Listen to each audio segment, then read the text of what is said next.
Hey everyone, welcome back to the channel. In today's video, I'm going to show you how to delete corrupted file in Windows. It's really simple and easy. So for this, first of all, we have to type CMD in your search bar and then run it as administrator. And from here, you can see that a current drive path is C. That's basically the operating system. You can switch the drive if your files are in E drive or D drive.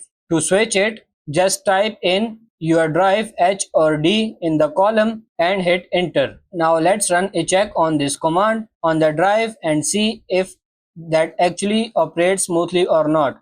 To run a check, you have to type here chkdsk and then simply tap on enter. You have to wait little bit, and as you can see, there are lot of corrupt files we can see here.